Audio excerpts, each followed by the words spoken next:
PM Modi से मुख्यमंत्री पुष्कर सिंह धामी की मुलाकात। नई दिल्ली रवाना होने से पहले मीडिया से रूबरू हुए CM Dhami. Uniform civil code पर बोले सीएम धामी, कहा समान नागरिक संहिता संविधान निर्माताओं के सपनों को पूरा करने की दिशा में अहम कदम होगा।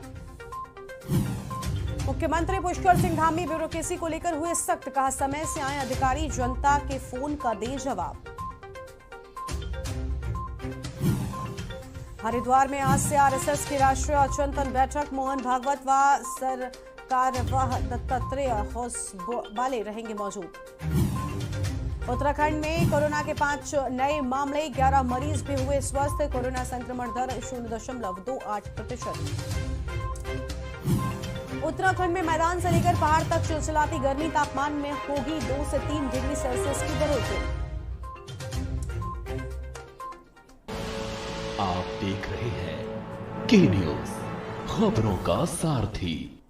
नमस्कार, मैं हूं गरिमा वाजपेयी और आप देख रहे हैं के न्यूज इंडिया। खबर उत्तराखंड में आप सभी का स्वागत है। खबर उत्तरकाशी से है, जहां पर राज्यपाल गुरमीत सिंह जनपद पहुंचे हैं। तो वहीं दौरे के दूसरे दिन सबसे पहले विश्व प्रसिद्ध बाबा काशी विश्वनाथ मंदिर व शक्तिपीठ में विशेष पूजा अर्चना की और उसके बाद जनपद मुख्यालय में नवनिर्मित पुस्तकालय में रखी पुस्तकों का अवलोकन भी किया है। तो यह आम खबर उत्तरकाशी से आपको बता रहे हैं। राज्यपाल गुरमीत सिंह जनपद पहुंचे हुए हैं और काशी विश्वनाथ में भी दर्शन करते हुए नजर आए हैं। राज्यपाल ने यहां पर भगवान शंकर के दर्शन किए। नवनिर्मित पुस्तकालय का भी राज्यपाल ने अवलोकन किया है।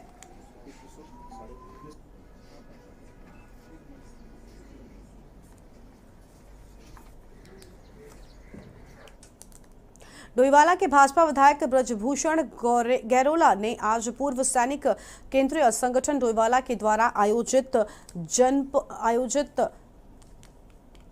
धन्यवाद उद्बोधन में पहुंचे और पूर्व सैनिकों के साथ में ग्रामीण जनता का आभार जताते हुए सभी को धन्यवाद भी दिया। विधानसभा में भारी बहुमत से जीत हासिल करने के बाद भारतीय जनता पार्टी के विधायक ब्रजभूषण गैरोला पूर्व सैनिकों के क्षेत्र के लोगों को धन्यवाद देने के लिए उनके कार्यक्रम में भी पहुंचे और बुल्लावाला में आयोजित पूर्व सैनिक केंद्रीय संगठन डोईवाला के धन्यवाद समारोह में भाजपा के मंडल अध्यक्ष राजकुमार बुल्लावाला के भाजपा नेता और अल्पसंख्यक आयोग के सदस्य परविंदर सिंह बाबू और तमाम पूर्व सैनिकों ने कार्यक्रम में शिरकत की। इस अवसर पर बड़ी संख्या में पूर्व सैनिकों के साथ ही क्षेत्र के लोग, महिलाएं और भारतीय जनता पार्टी के कार्यकर्ता भी मौजूद रहे।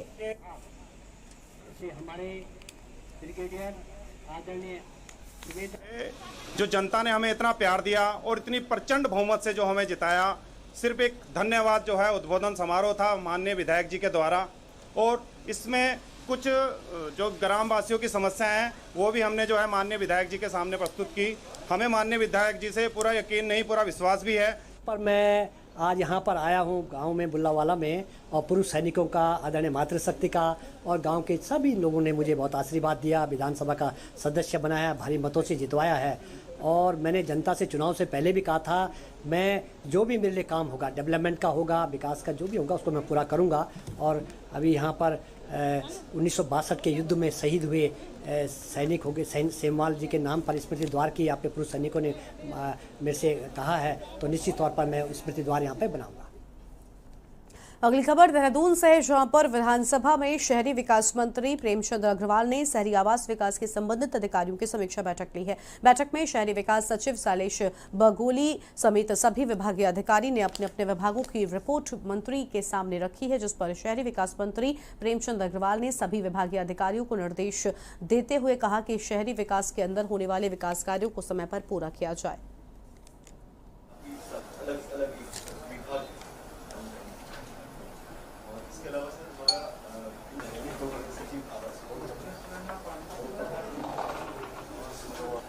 मेरे द्वारा भी आवास जो विभाग है उसके अधिकारियों को मैंने यहाँ बुलाया था, उनकी समीक्षा की है। अभी तक चूंकि मेरी पहली बैठक है, इस नाते उनसे सारा फीडबैक मैंने लिया है। इसमें चाहे एमडीडी हो, चाहे मेट्रो रेल का विषय हो, चाहे उत्तराखंड आवास और विकास प्राधिकरण की बात हो या टाउन प्लानर की, सभी अधिकारी उसमें मौजूद थे। आप सभी ने अपना एक प्रेजेंटेशन मुझे दिया है। और अगली खबर उत्तरकाशी से है, जहां पर यमुनोत्री हाईवे पर चौड़ीकरण कार्य के चलते निर्माण एजेंसी की मनमर्जी के कारण ग्रामीण 2.5 घंटे से धूप से बच्चों यमुनोत्री हाईवे पर पौलगांव से पाली तक चौड़ीकरण कार्य किया जा रहा है और जिसके चलते खंडेड़ा के साला के तलहटी पर हाईवे चौड़ीकरण कार्य करने के दौरान मानकों को ताक पर रखकर चौड़ीकरण से तब्दील हो गया है। प्रशासन ने कार्य को तेजी से करने के मकसद से 2 अप्रैल से 12 अप्रैल तक उक्त स्थान सुबह 10 बजे के शाम 3 बजे तक बंद करने के आदेश जनहित राज्यहित में दिए थे, लेकिन निर्माण कार्य एजेंसी के अभी 5:30 बजे तक हाईवे नहीं खोला गया और जिससे ओजरी व गीठ पट्टी के लोगों का कठिनाइयों का सामना इन्हें करना पड़ रहा है।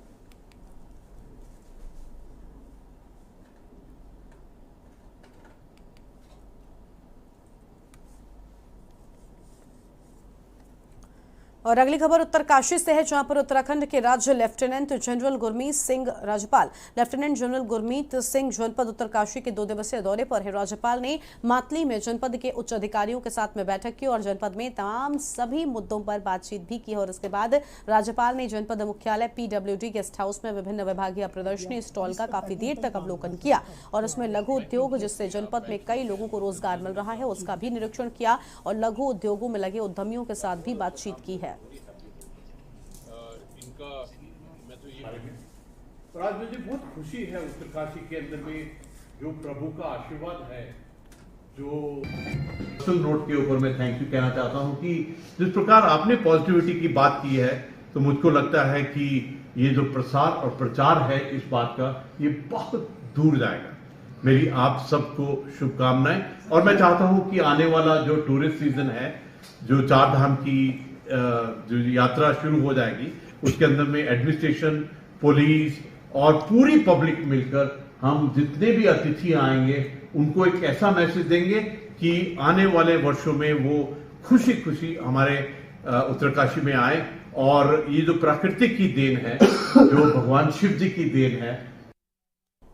अगली खबर लक्सर से है, जहां पर आपको बता दें कि नगर पालिका बोर्ड की बैठक में नवनिर्वाचित विधायक मोहम्मद शहजाद ने बतौर पदेन सदस्य भाग लिया, तो वहीं पालिका चेयरमैन अमरीश गर्ग और सभासदों ने भी विधायक गुलदस्ते और फूलमालाओं से स्वागत किया और बैठक में नामित सभासद भूपेंद्र निगम ने क्षेत्र में भटकते फिरते आवारा पशुओं के संरक्षण के लिए गौशाला के निर्माण की मांग उठाई और इस पर विधायक मोहम्मद शहजाद ने अपनी पहली ही विधायक निधि से 5 लाख रुपए जारी करने की घोषणा की और इसके अलावा विधायक ने गन्ना नगर क्षेत्र में गन्ना वाहनों से लगने वाले जाम की समस्या को समाप्त करने के लिए शुगर मिल के अधिकारियों और पालिका और प्रशासन के अधिकारियों की संयुक्त बैठक बुलाने की भी बात कही है।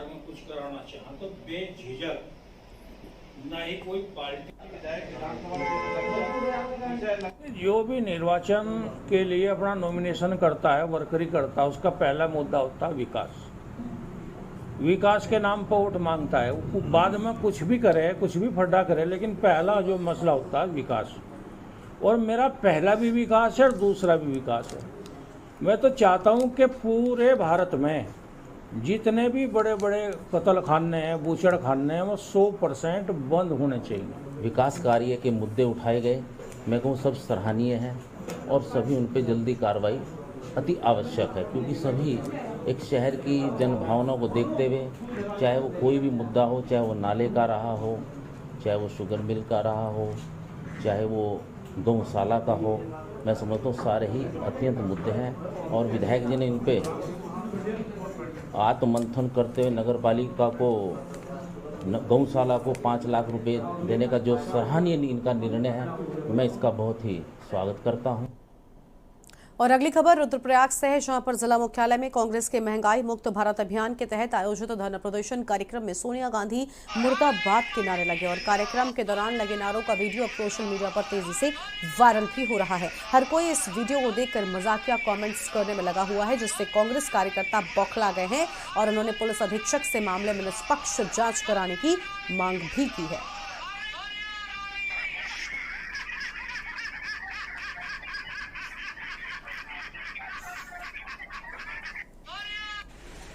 देखिए, सवेरे हमारा धरना 10 बजे से चला था और मैं लगभग 11:30 बजे वहाँ तक धरने पे रहा। तो मेरे जहाँ तक संज्ञान में है उतनी देर के अंदर तो इस प्रकार की नारेबाजी नहीं हुई थी। हाँ, अगर मेरे जाने के बाद हुई होगी तो उसको मैं नहीं कह सकता हूँ, लेकिन ये लगता है कहीं ना कहीं इसमें जो है टेपिंग का और वीडियो का जो है दोनों का जो है घालमेल है। हरिद्वार स्थित नारायणी शिला मंदिर के महंत पंडित मनोज कुमार त्रिपाठी ने नवरात्रि के समय में जनपद के समस्त क्षेत्रों में मीट मछली की दुकानों को बंद करने की अपील की। उन्होंने कहा कि नवरात्रि में पवित्र समय होता है और हिंदू धर्मावली जितने हैं उन लोगों के मन को कितना पीड़ा पहुंचती होगी जब किसी जीव की हत्या की जा रही है। पंडित मनोज त्रिपाठी ने कहा कि नवरात्रि के समय पर ऐसा कोई भी गतिविधि हरिद्वार जैसी पवित्र नगरी या फिर उसके बाहरी क्षेत्रों में भी नहीं होनी चाहिए। यहाँ मीट की सभी दुकानों को बंद करना चाहिए।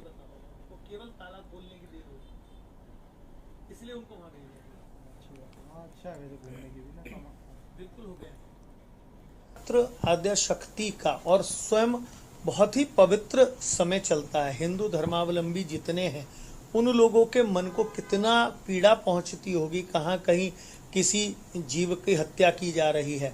तो बिल्कुल इस समय पर ऐसी कोई भी गतिविधि हरिद्वार जैसी पवित्र नगरी या उसके बाहरी क्षेत्रों में भी नहीं होनी चाहिए। ये दुकानें यहाँ पर भी नहीं खुलनी चाहिए और जिस व्यक्ति को करना है वो अपने घर में करे। कोई हिंदू तो करता नहीं है। हिंदू तो जो लोग खाते हैं वो भी इस नवरात्र में इन सब चीज़ों से दूर हो जाते हैं, माँ की आराधना करते हैं। बाकी दूसरे धर्मावलंबियों को भी अपने घर में करना चाहिए। हमारी पीड़ा ना पहुँचे, हम आपकी पीड़ा का ध्यान रखते हैं तो हिंदुओं का भी ध्यान रखना चाहिए। पौड़ी शहर में एक गुलदार शावक सीएमओ कॉलोनी में फंस गया। दरअसल गुलदार का बच्चा एक कुत्ते का शिकार करने के लिए एक घर में घुसा था और लेकिन पालतू कुत्ते को गुलदार शावक अपने शिकंजे में फंसा। इससे पहले ही गुलदार का पांव फिसलते ही गुलदार घर के पीछे एक सूखे नाले में जा गिरा और जिस पर गुलदार शावक के घर में फंसे होने की सूचना वन विभाग को दी गई तो वहीं मौके पर पहुंची टीम ने 1 घंटे के भीतर गुलदार को बेहोश कर पिंजरे में कैद कर लिया है। आराम से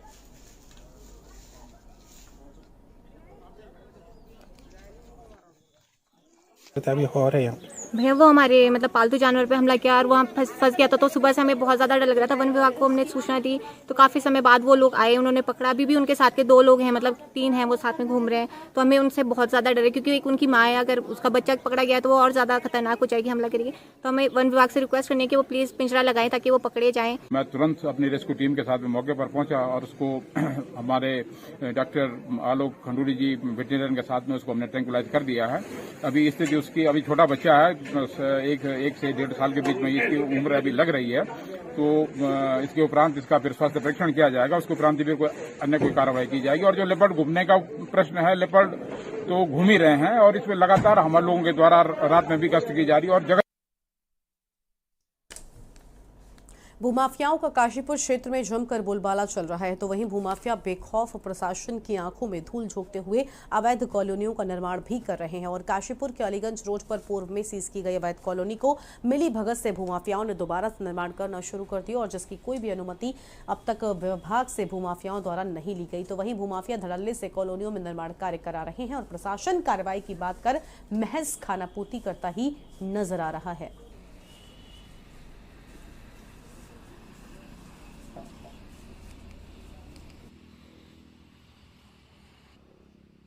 इसमें कुछ हमारे यहाँ कॉलोनी से हैं जिनके रजिस्ट्रेशन पे रोक लगी थी, तो उनको अगर उनके द्वारा ऐसा किया जा रहा है तो उनको चिन्हित करके जो भी नियम अनुसार कार्रवाई है वो की जाएगी। पहले भी आपने देखा होगा कि ध्वस्तीकरण कई कॉलोनियों में कराया गया जो अवैध रूप से बन रही थी और उनको लीगलाइज करने के लिए, नक्शा पास कराने के लिए हम लोग जो भी नियम अनुसार है उनसे कार्रवाई कराएंगे। और पौड़ी देवप्रयाग मार्ग पर सौड़ के पास में एक ट्रक गहरी खाई में गिर गया और सूचना पाकर मौके पर पहुंची पुलिस और एसडीआरएफ की टीम ने तत्काल रेस्क्यू ऑपरेशन चलाया और मौके से एक शव को बरामद किया है।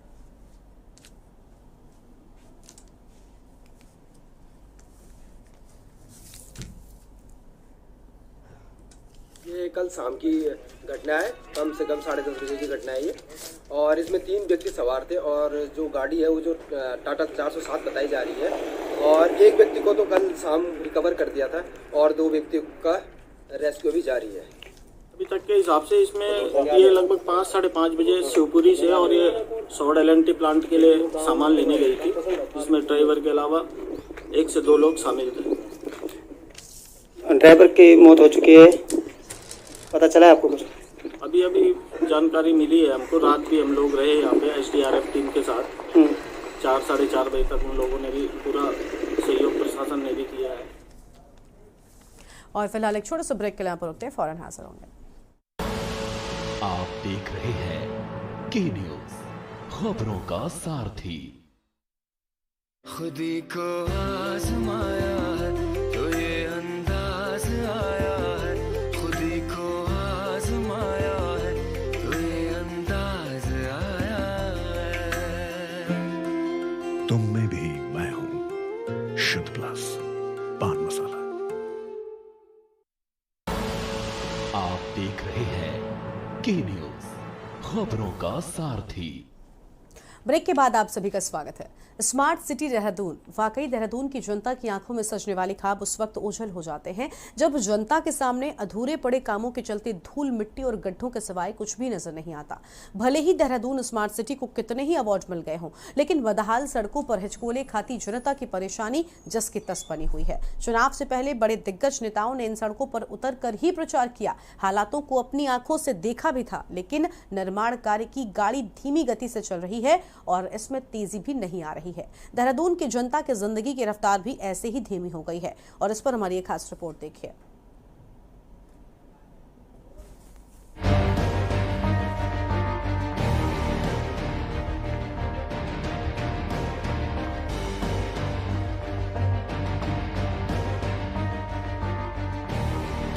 राजधानी देहरादून में स्मार्ट सिटी के नाम पर शहर में कछुआ गति से चल रहे कार्यों से सड़कों का बुरा हाल है।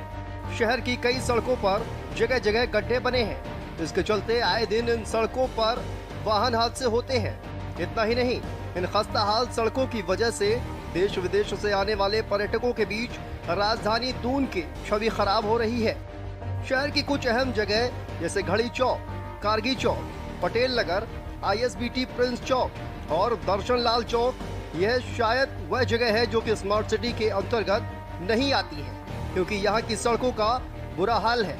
कहीं पर गड्ढे हैं तो कहीं पर सड़क चौड़ीकरण नहीं है। जैसे कि बात की जाए प्रिंस चौक से रिस्पना पुल तक की, तो कई जगह सड़क जर्जर हो गई है और छोटे छोटे गड्ढे हैं। वहीं अगर बात करें महाराज अग्रसेन चौक से दर्शन लाल चौक तक, तो सड़क के एक हिस्से में सीवर लाइन बिछाने के बाद टूटी सड़क की मरम्मत नहीं हो पाने से आए दिन हादसे होते हैं। स्मार्ट सिटी लिमिटेड के तहत इन योजनाओं पर होगा खर्च। ICCC के लिए 294.41 करोड़ रुपए का बजट है। ग्रीन बिल्डिंग के लिए 204.46 करोड़ रुपए का बजट। सीवर लाइन पर 30.30 करोड़ का बजट। वाटर ATM पर 1.98 करोड़ रुपए का खर्च। पेयजल आपूर्ति के लिए 26.92 करोड़ रुपए का खर्च। स्मार्ट टॉयलेट के लिए 1.81 करोड़ रुपए का बजट।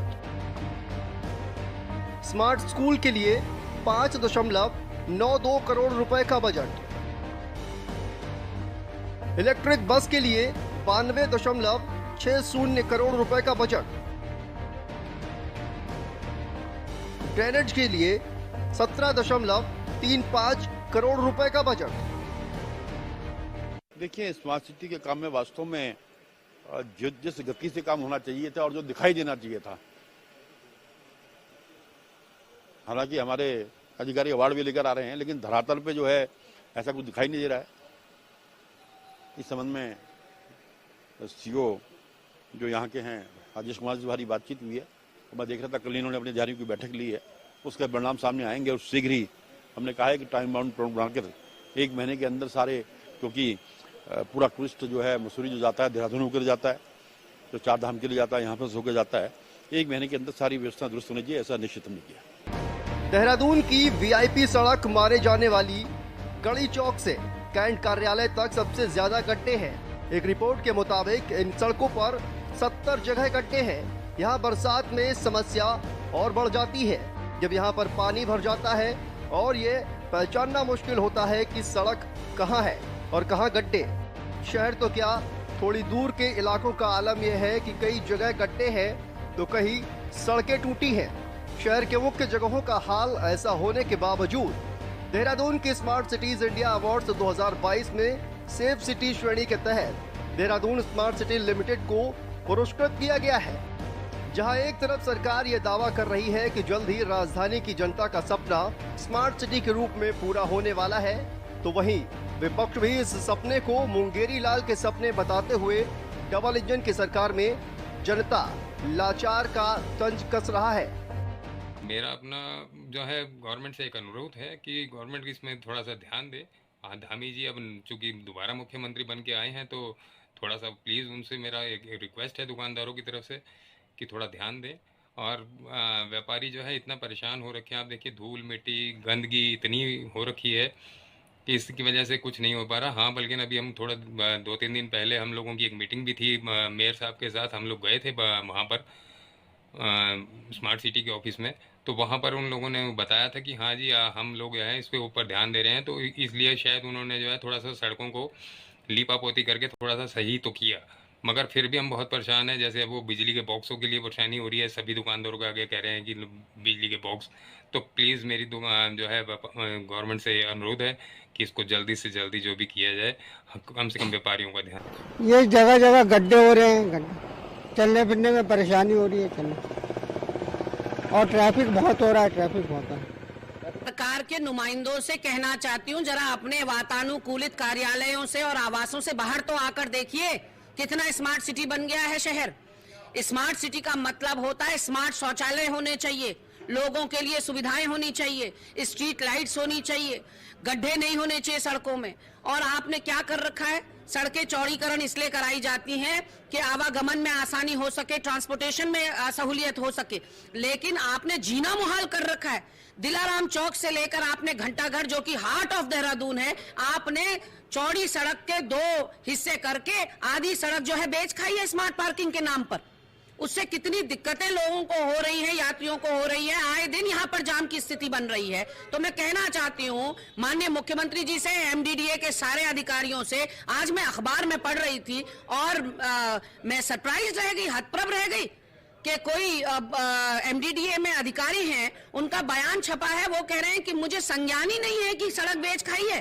उनकी यदि हम बात करें तो स्मार्ट सिटी, ये माननीय प्रधानमंत्री जी का जो विज़न था कि स्मार्ट सिटी हर स्टेट में, तो हमारे यहाँ देहरादून में जब मैं बना तो आप जैसे मित्रों ने बहुत बार इसी बारे में सवाल उठाया, तो उसके बारे में सारी विस्तार से चर्चा की है। मुझे लगता है कि अब हम लोग जो है इसी दिशा में हम आगे बढ़ेंगे और अधिकारियों को स्पष्ट तौर पे कहा गया कि वो अपनी इसमें बहुत बढ़िया ढंग से काम करें, अपनी कार्य संस्कृति में सुधार लाएं, ताकि हम इसमें कुछ रिजल्ट दे सकें। ये सारे बिंदुओं पर हम बातचीत करें। गौरतलब है कि देहरादून स्मार्ट सिटी लिमिटेड के काम को शुरू हुए 3 साल से ज्यादा का वक्त गुजर चुका है और इस दौरान बतौर स्मार्ट सिटी सीईओ के करीब 6 अधिकारियों को जिम्मेदारी दी गई, लेकिन अब तक जनता के सामने प्रशासन देहरादून को स्मार्ट सिटी की तस्वीर के रूप में नहीं उबार सका। हालांकि प्रयास लगातार जारी है। अब देखना यह होगा कि राज्य में बनी इस सरकार में मुख्यमंत्री धामी जनता को स्मार्ट सिटी की तस्वीर दिखा पाते हैं या नहीं। देहरादून से के न्यूज इंडिया के लिए अभिषेक कुमार के साथ हिना आजमी की रिपोर्ट। और आरएसएस प्रमुख डॉक्टर मोहन भागवत रायवाला पहुंचे। आरएसएस का चिंतन शिविर 5 अप्रैल से शुरू होकर 12 अप्रैल तक चलेगा और ये चिंतन शिविर कई मायनों में महत्वपूर्ण माना जा रहा है, जिसमें संघ की आगामी 20 साल की योजनाओं व राष्ट्र निर्माण में भूमिका पर मंथन भी होगा। बताया जा रहा है कि चिंतन शिविर में साल 2025 में संघ की स्थापना के 100 साल पूरे होने पर शताब्दी वर्ष के रूप में भव्य तरीके से मनाए जाने पर भी चर्चा होगी और संघ से जुड़े सूत्रों के मुताबिक संघ अपने कार्यों को और विस्तार देने के लिए विशेष योजना पर भी काम कर रहा है। चिंतन शिविर में इसे प्रभावी बनाने पर मंत्रणा भी की जाएगी।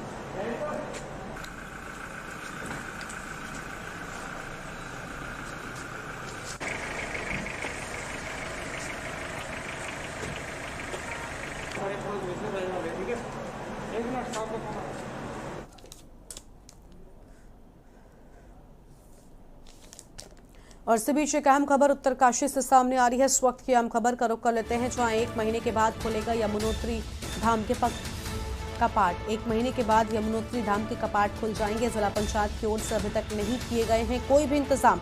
उत्तरकाशी से फिलहाल ये बड़ी खबर आपको बता रहे हैं, जहां पर 1 महीने बाद धाम के कपाट खुल जाएंगे। फिलहाल कोई इंतजाम नहीं किए गए। 4 धाम यात्रा के दौरान हजारों लोग यहाँ पर रहते हैं और 1 महीने के बाद यमुनोत्री धाम की बात सामने आ रही है। फिलहाल इस वक्त की बड़ी खबर आपको हम बता रहे हैं, जहां पर उत्तरकाशी से खबर है 1 महीने के बाद खुलेंगे यमुनोत्री धाम के कपाट। तो 1 महीने के बाद यमुनोत्री धाम के कपाट खुल जाने की ओर से अब तक कोई भी इंतजाम यहां पर नहीं किए गए हैं।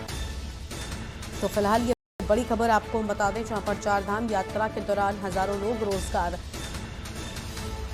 यहां पर जुटाते हैं और 1 महीने के बाद यमुनोत्री धाम के कपाट खोले जाने की बात सामने आ रही है। तो इस वक्त की अहम खबर आपको हम बता रहे हैं, जहां पर उत्तरकाशी से खबर 1 महीने के बाद खुलेंगे यमुनोत्री धाम के कपाट। हालांकि अब तक यहां पर कोई भी खास तैयारियां नहीं की गई हैं। जिला पंचायत की ओर से अब तक नहीं किए गए कोई भी इंतजाम। तो इस वक्त की बड़ी खबर आपको बता रहे हैं, अब तक कोई भी इंतजाम नहीं किए गए हैं। 4 धाम यात्रा के दौरान हजारों लोग रोजगार यहां पर ढूंढते हैं, लेकिन अब तक यहां पर कोई भी इंतजाम नहीं किए गए। 1 महीने के बाद यमुनोत्री धाम के कपाट खोल दिए जाएंगे।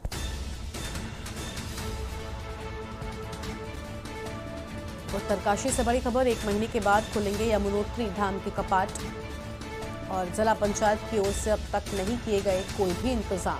तो जिला पंचायत की ओर से अब तक कोई भी इंतजाम यहां पर नहीं किए गए हैं। 4 धाम यात्रा के दौरान हजारों लोग रोजगार यहां पर जुटाते हैं। और फिलहाल इस बुलेटिन में इतना ही। आप देखते रहिए न्यूज़ इंडिया। नमस्कार।